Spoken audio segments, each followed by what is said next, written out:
Some people meet for a reason, even if they don't realize it at first. There was a man named Daniel, every morning at exactly 8:15. He sat on the same bench in the park before going to work. One day, a woman named Sarah sat on the other side of the bench. Neither of them spoke, they just shared the silence. The narrator continues. Sometimes the most important people in our lives start as strangers. The next day, Sarah came again, and the day after that. For weeks, they sat on the same bench every morning. Still no conversation, just quiet smiles.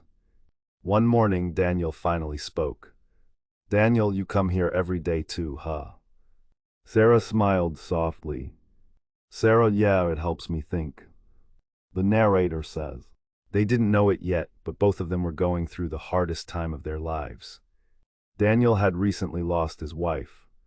Sarah had just moved to the city after a painful divorce. The bench became their quiet escape. Days turned into weeks, weeks turned into months. They started talking more, sharing coffee, laughing again. The narrator continues. Two broken people slowly helping each other heal. One cold morning, Daniel arrived with 2 cups of coffee. But Sarah wasn't there.